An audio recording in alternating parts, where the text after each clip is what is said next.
Calista Rowan thought she was a ghost, a shadow moving silently through a billionaire's estate. She was wrong. When the calculating head of the Korean syndicate notices a lens flare in the distance, and realizes a professional stalker is hunting his own maid, the hunter becomes the prey. Because some men believe a woman with no name has no protection, and some men make the world bleed for entering their territory. Calista Rowan didn't come to Baek Il-sung's estate for a career. She came for a fortress. For months, she perfected the art of being invisible, polishing silver, keeping her gaze low, and hiding the tattoo on her collarbone that tells a story she'd rather forget. But Il-sung, a man who tracks the movement of millions with a single glance, saw through her mask. He noticed her hypervigilance, her tactical stillness, and the way she scanned the perimeter like a soldier in civilian clothes. When Il-sung spots a black sedan lingering at his gates, he doesn't just see a stalker, he sees a breach in his private sanctuary. The man following her is Marcus Thorne, a fixer, who thinks Calista is an easy payday, a woman who won't be missed. He believes he is the one in control, lurking in the shadows. But he forgot whose shadows he's standing in. What begins as a cold assessment of security turns into a lethal game of cat and mouse, peeling back the layers of Callista's dangerous past and forging an alliance between a man who trusts no one and a woman who has finally found someone more dangerous than her demons. The silver-plated clock in the grand foyer chimed 6 a.m., a sound that usually signaled the beginning of a cold, mechanical day in the Baek estate. For Calista Rowan, it was the start of a performance. She moved through the sprawling hallways with the silent precision of a ghost, her footsteps muffled by the heavy Persian rugs. Her routine was a masterclass in invisibility, the soft hiss of the espresso machine, the crisp snap of fresh linens, and the rhythmic sweep of the broom. She was a woman who lived in the margins, a shadow in a navy blazer who polished the mahogany surfaces until they reflected a life she no longer claimed. From the glass-walled sanctuary of his second-floor study, Baek Il-sung watched her. He didn't look at her with the leering gaze of a man seeking a conquest, he watched her with the clinical intensity of a grandmaster studying a chess piece that had suddenly developed its own gravity. To the rest of his staff, Calista was merely efficient. To Il-sung, she was a puzzle of controlled nature. He noticed the way she never stood with her back to a doorway. He saw how her eyes habitually mapped the exits of every room she entered. It was a tactical stillness, a quiet resilience that mirrored his own, and it fascinated him more than the ledgers of his criminal empire. He watched her through the high-definition security monitors that lined his desk, a mosaic of angles that captured her every move. She was currently in the library, her movements deliberate as she dusted the ancient spines of books she likely never had time to read. There was no vanity in her work, only a grim practicality. Her hair was pulled back so tightly it seemed to sharpen the intensity of her face, a face that remained calm even when the heavy, reinforced doors of the estate groaned under the weight of his armed enforcers returning from the night's business. Calista didn't flinch at the sound of holstered weapons or the low, guttural Korean directives echoing through the halls. She simply stepped aside, merging with the shadows of the alcove, her posture upright and firm. She was a woman who understood danger so well that it had become her white noise. Il-sung leaned back in his leather chair, the glow of the monitors casting a cold light over his features. He reached out, his finger hovering over the screen where the subtle ink of a tattoo peeked from beneath her collarbone, a tiny, defiant mark on an otherwise perfect canvas of professional restraint. She thought she was hiding in plain sight, a maid lost in the vastness of a mafia boss's territory. She didn't realize that in this house, the walls didn't just have ears, they had his eyes. And his eyes were no longer looking at the world. They were locked on the woman who refused to shrink from the darkness she served. As Calista finished the library and moved toward the kitchen, her pace never faltered, her breath never quickened. She was the perfect employee, a silent witness to a violent world. But as Il-sung watched her disappearance into the next frame of the camera, he felt the first stirrings of a protective instinct he couldn't quite calculate. She was his ghost, his invisible anchor, and for the first time in years, the boss of the city felt a strange, burgeoning need to ensure that the shadows she lived in remained hers alone. The Tuesday air in D.C. was thick with the scent of coming rain and exhaust, a stark contrast to the filtered, cedar-scented oxygen of the Beck estate. On her day off, Calista traded the navy blazer for a nondescript trench coat and a baseball cap pulled low, seeking the comfort of the crowd. She caught the 80 bus toward Union Station, her movements practiced and fluid. She sat near the rear exit, her back against the plastic molding, her eyes reflecting in the window. Not looking at herself, but at the vehicles trailing behind the bus's heavy frame. The first time she saw the black sedan, it was 3 blocks from the estate gates. It was a common enough car, a shadow among shadows, but it maintained a specific, unchanging distance that made the hair on her arms stand up. Calista didn't panic. Panic was a luxury she had burned away years ago.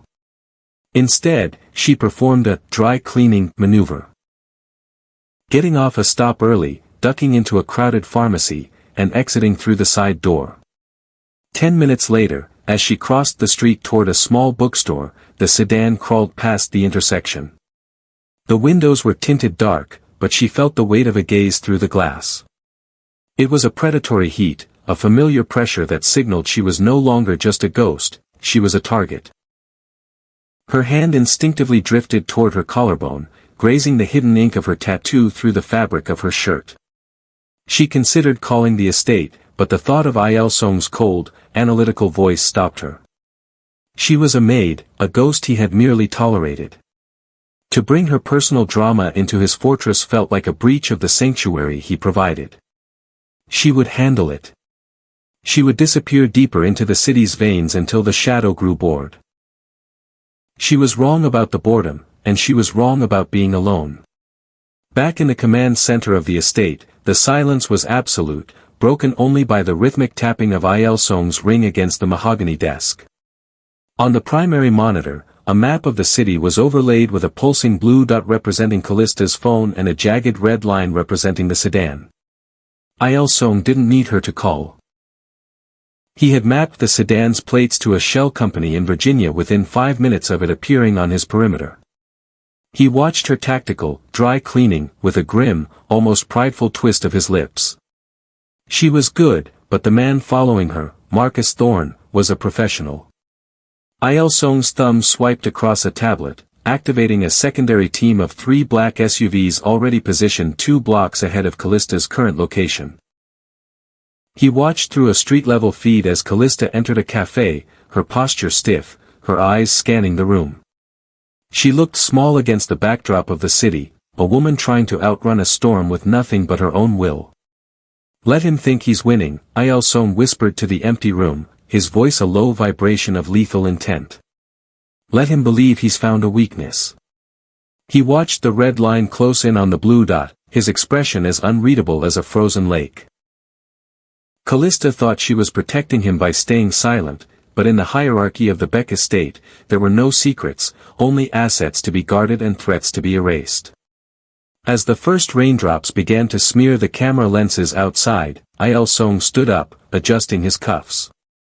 The hunt had begun, but the hunter had no idea he was already standing in the center of the trap. The rain finally broke over the district, turning the city into a blurred canvas of neon and gray. Inside the Beck estate, the air remained unnervingly still, heavy with the scent of ozone and expensive cologne. Il Song stood before a floor-to-ceiling digital display in his private war room, the blue light of the interface reflecting in his dark, unblinking eyes. Behind him, Mateo and a small circle of his most trusted enforcers stood like statues, their shadows stretching long across the polished floor. "His name is Marcus Thorne," Mateo said, his voice a low gravel that didn't dare disturb the silence. A high-resolution photo bloomed on the screen, a man with a face like a dull blade, unremarkable and easily forgotten. Thorne was a vulture, a disgraced former investigator who had carved out a lucrative niche in the underworld as a specialist in leverage. He didn't just follow people, he dismantled their lives from the outside in. Il Song's gaze didn't waver from the screen. He watched a scrolling list of Thorne's recent bank transfers and encrypted communications. He's been on her for 72 hours, Il Song noted, his voice devoid of emotion yet vibrating with a subterranean threat. He's careful. Professional. But professionals don't work for free. Who is the hand on his leash? Mateo swiped a tablet, updating the display. A web of red lines spidered out from Thorne's profile, connecting him to a shell company known as Gilded Age Logistics. As the layers of the corporate veil were stripped away in real time, a familiar name emerged at the center of the web, the Park family. Specifically, Park Jun-ho, a rival whose ambition had always been larger than his intellect. The room seemed to grow colder. The Parks had been probing the edges of Il Song's territory for months, looking for a crack in the armor of the Beck syndicate. They hadn't found a weakness in his ledgers or his shipping routes, so they had gone looking for one in his house. They hadn't realized that the woman they thought was a mere maid was the only piece of the board Il Song wasn't prepared to lose. They think she's a witness, Mateo continued. They found a link between her old life in Chicago and a deposition that could bury the Park patriarch. Thorne isn't just stalking her. He's looking for the hard drive she allegedly took before she disappeared. He thinks he can snatch her, get the location, and trade her life for the Park family's freedom. Il Song turned away from the screen, his face a mask of lethal calculation. He adjusted the silver cufflink at his wrist, the metal catching the light. To the Parks, Calista was a commodity, a tool to be used and discarded. To Thorne, she was a payday. They saw a woman with no status and no protectors. They saw an easy target. They have mistaken my silence for absence, Il Song said, the words falling like stones into a deep well. He looked at the monitor one last time, where a grainy image showed Thorne sitting in his sedan, watching the cafe where Calista had sought refuge. Thorne believes he is the one holding the cards. Let him keep believing that until the moment I take his hands. And as for the Parks, remind them that those who go looking for ghosts in my house usually end up becoming ones. He dismissed his men with a sharp nod, the plan already tightening like a noose in his mind. The vulture had identified the prey, but he had failed to notice the dragon sleeping right beside it. The storm had fully descended by the time Calista returned to the estate, her coat heavy with rain and her nerves frayed from the silent war she had been fighting on the city streets. She hoped to retreat to her quarters unnoticed, but the summons came as she crossed the threshold. The master was in the library, and he was expecting her. The library was bathed in the amber glow of a dying fire, the air thick with the scent of old paper and the sharp, medicinal tang of Il Song's tea. He didn't look up as she entered.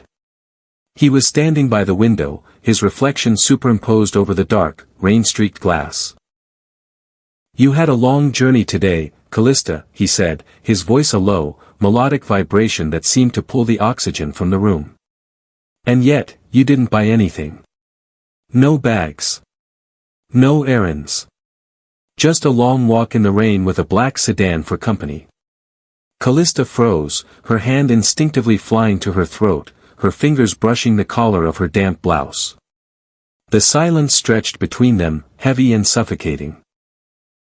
She knew then that her invisibility had been an illusion, a gift he had allowed her to keep until it no longer served him. I didn't want to bring my trouble into your house, sir, she whispered, her voice steady despite the hammer of her heart. Il Song turned slowly. The firelight caught the sharp angles of his face, making him look less like a man and more like a sculpture of ancient, unforgiving intent. He stepped toward her, stopping only when he was deep within her personal space. He didn't reach for her, but the intensity of his gaze was a physical weight. This house is not just a building. It is my territory. And everything within it is under my protection, he said, his eyes dropping to the spot where her fingers clutched her collar. Including the secrets you hide beneath your skin. With a movement so deliberate it felt like a ritual, he gestured for her to move her hand.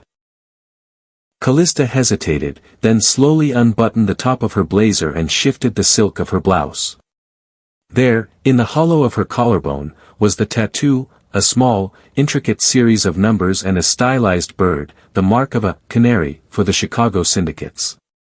It's a ledger, she confessed, the words spilling out like a long-held breath. The numbers are coordinates to a digital vault. Evidence of the Park family's human trafficking routes. I was the bookkeeper's assistant. When he was killed, I took the only thing that mattered and ran. I thought if I disappeared here, in the shadow of a man even they feared, I'd be safe. She looked up at him, her eyes bright with a mixture of defiance and exhaustion. The man following me is Marcus Thorne. He's the Park's bloodhound. He doesn't want me, Mr. Beck. He wants the coordinates. And he'll kill anyone in his way to get them. Il Song reached out, his thumb grazing the skin just beside the ink. His touch was surprisingly warm, a stark contrast to the cold calculation of his words. He thinks you are a key to a vault, Il Song murmured, his gaze locking onto hers with a terrifying, protective heat. He is wrong. You are a guest in the house of Beck. And Marcus Thorne is about to learn that some vaults are better left unopened. The following morning, the atmosphere within the estate underwent a subtle, engineered shift. Beck Il Song sat in the dining hall, a space of cold marble and soaring ceilings, watching Calista set a porcelain cup of tea before him. Her hands were steadier now that the truth was out, but the air between them was charged with the electricity of a coming storm. He had given his orders, the perimeter guards were moved to the rear gardens, the high-frequency jammers were dialed down, and the heavy iron gates were left unlatched for a 3-minute window during the staff rotation. To an outsider, it looked like a lapse in discipline. To Il Song, it was the opening of a maw. He watched Calista through the steam of his tea, his expression unreadable. You will go about your day as usual, he told her, his voice a low, commanding friction. You will clean the sunroom. You will spend 10 minutes near the glass. You will be the bait, Calista, but you will not be alone. She nodded once, a sharp, soldier-like movement. She understood the physics of the trap. She was the lure, the bright spark intended to draw the vulture from the sky. As she moved toward the sunroom, her silhouette framed by the expansive floor-to-ceiling windows, she felt the weight of the world's eyes upon her. Somewhere beyond the manicured hedges and the stone walls, Marcus Thorne was watching through a long-range lens, seeing exactly what Il Song wanted him to see, a woman momentarily unprotected, a crack in the fortress. In the monitoring room, Il Song stood behind Mateo, his hands clasped behind his back. The screens showed Thorne's sedan idling in a blind spot 200 yards away. They watched as the car door creaked open and a figure emerged, hooded and blending into the gray drizzle of the afternoon. Thorne was taking the bait. He was moving with the hurried, arrogant confidence of a man who thought he had finally outsmarted a king. He's breached the tree line, Mateo whispered, his fingers hovering over the command to seal the estate. Not yet, Il Song countered, his eyes locked on the thermal signature of the intruder. Let him feel the threshold. Let him believe he has conquered the distance. A man is most vulnerable the moment he thinks he has won. Il Song watched the monitor as Thorne reached the edge of the sunroom's patio, his shadow falling across the glass where Calista stood with her back turned, seemingly oblivious. The predatory heat in Il Song's chest flared. He wasn't just defending a witness or a ledger anymore, he was defending the only person who had looked at the monster behind the desk and didn't blink. The gap in security was a lie, a masterfully crafted illusion, and as Marcus Thorne stepped onto the stone porch, he had no idea that the invisible maid was the center of a kill zone, and the man watching him was already deciding where to bury the remains. The rain turned from a drizzle into a relentless downpour, drumming against the slate roof of the estate and masking the sound of footsteps on the gravel. Marcus Thorne moved through the shadows with the practiced ease of a man who lived in the dark. He had watched the motorcade depart 20 minutes ago, 3 black SUVs with tinted windows, the standard signal of Beck Il Song heading into the city for a late-night summit. Thorne adjusted the suppressed pistol in his grip, a smug smile tugging at the corner of his mouth. He thought himself a genius for catching the dragon away from his horde. He slipped through the unlatched gate, his boots silent on the wet grass. To Thorn, the lack of immediate resistance wasn't a warning sign, it was a testament to the arrogance of men like Il Song. He assumed the guards were tucked away in a break room, lulled into a false sense of security by their master's reputation. He bypassed the main entrance, circling toward the sunroom where he had seen Calista earlier. He could see her silhouette through the glass, a lone figure standing by a collection of tall, leafy ferns. She looked small, isolated, and utterly defenseless. Inside the house, the silence was thick, but it wasn't empty. Calista stood exactly where she had been told to stand, her hands clasped tightly in front of her. She could feel the pressure of a gaze on the back of her neck, a cold prickle that told her the vulture had landed. She didn't turn. She didn't run. She maintained the rhythm of her performance, reaching out to touch a leaf, her heart drumming a frantic counterpoint to the rain. She knew that every inch of the room was being monitored, and that somewhere in the bowels of the house, Il Song was watching the same shadow she could sense just beyond the glass. Thorn reached the patio, his gloved hand testing the handle of the side door. It gave way with a soft, oily click. He stepped into the climate-controlled warmth of the sunroom, the scent of expensive orchids hitting him like a physical blow. He didn't see the cameras hidden in the crown molding, nor did he notice that the missing guards were currently sealing every exit behind him. He only saw the woman. "Don't scream, Calista," Thorn whispered, his voice cutting through the quiet like a serrated blade. "If you make this easy, we can both be out of here before your boss even realizes you're gone." Calista finally turned.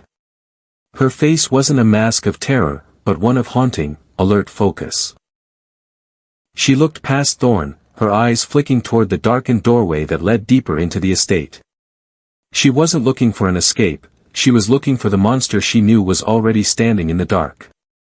Thorn took a step forward, reaching for her arm, entirely unaware that he hadn't breached a perimeter, he had walked into a cage. He believed he was the one taking a hostage, but as the heavy internal shutters began to descend with a hydraulic hum, the realization finally began to dawn on him. He hadn't entered an empty house. He had entered a trap that had been waiting for him since the moment he first turned his camera toward the girl in the navy blazer. Calista didn't move as the heavy internal shutters locked into place, the mechanical thud echoing like a final gavel strike.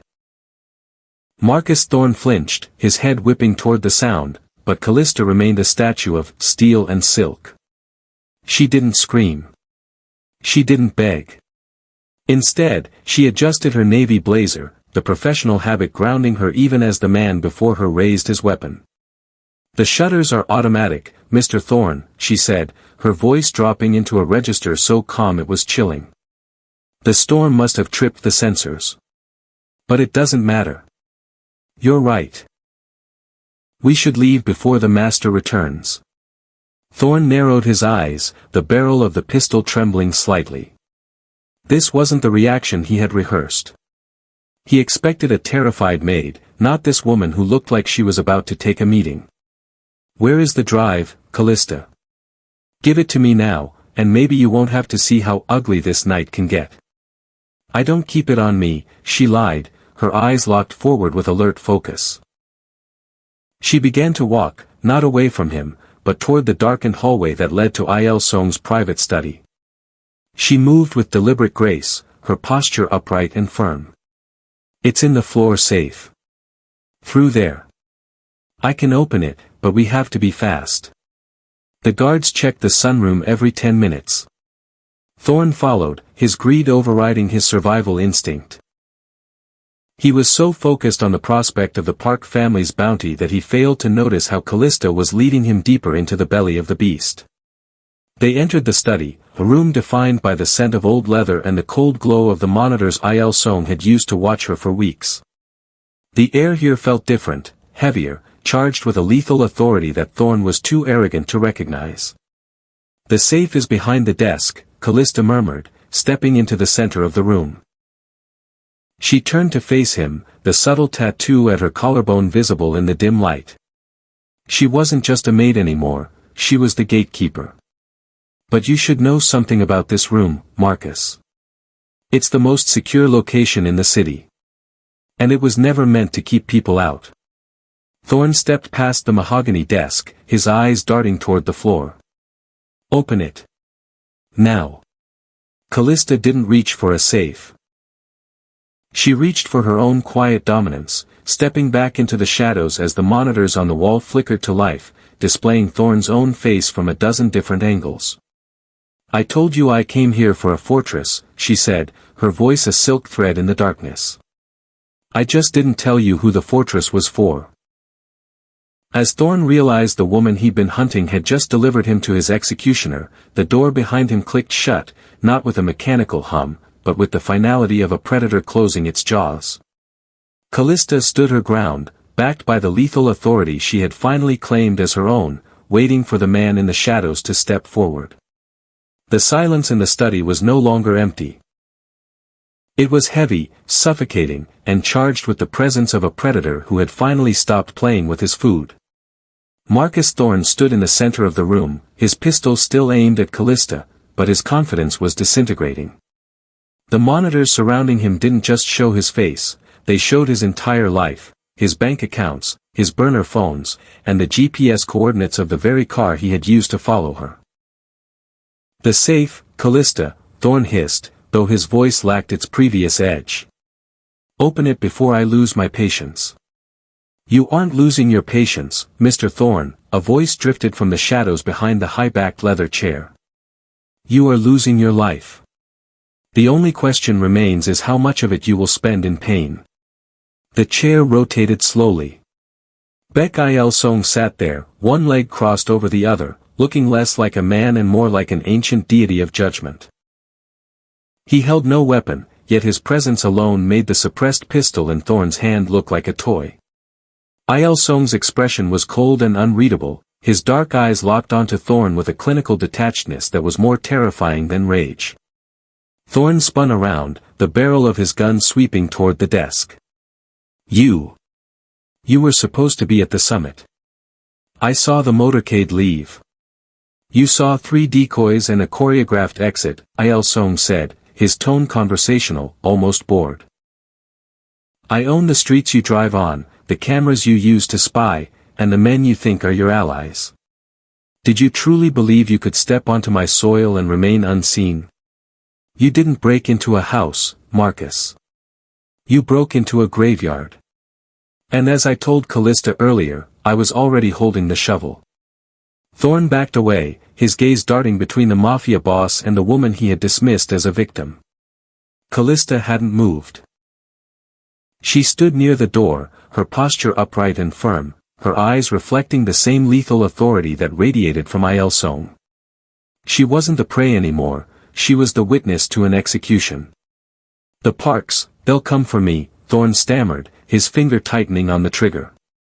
The Parks are currently watching their own empires burn, Il-sung replied, standing up with a fluid, terrifying grace. He walked around the desk, ignoring the gun pointed at his chest as if it were nothing more than a nuisance.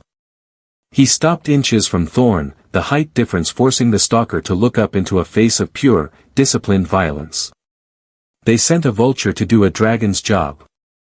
And now, the vulture has nowhere left to fly.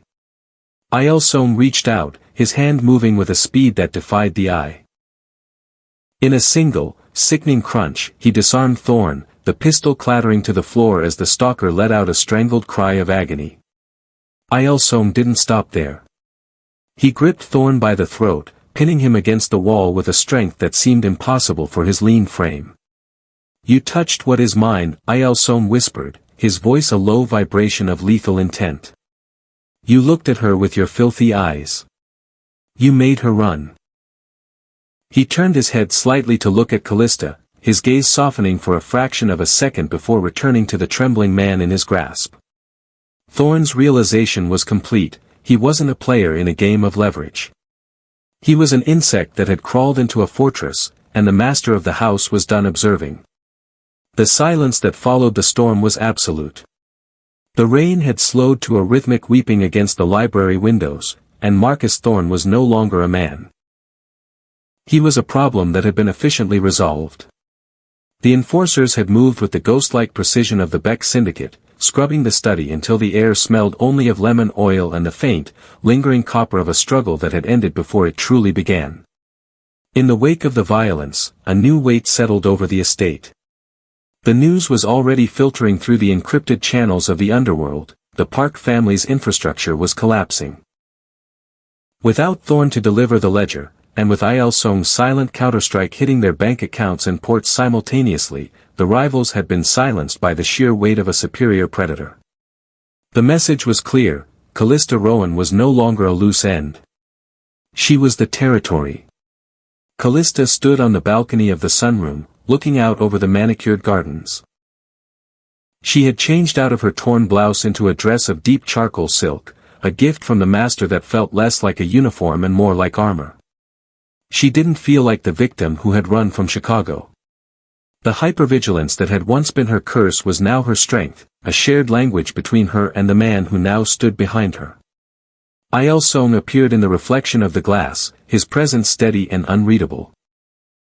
He didn't approach her with soft words or empty promises of safety. He simply stood several steps behind her, his expression cold to the world but focused entirely on her. He understood that she didn't need a savior, she needed a partner who wasn't afraid of the darkness she carried. The Parks have retreated to the shadows, Il Sung said, his voice a low vibration that grounded her. And Thorne has been erased. There is no one left to follow you, Calista. She turned to face him, her eyes locked forward with alert focus. The subtle tattoo at her collarbone was fully visible now, no longer a mark of shame, but a badge of survival. And what happens to the woman who was hiding? She asked. She is gone, Il Sung replied, extending a hand toward the door that led to the grand dining hall. In this house, we do not hide. We rule. They walked together into the heart of the estate. In the dining hall, the long mahogany table was set, not for a master and his servant, but for two. The high-backed chairs at the head of the table sat side by side.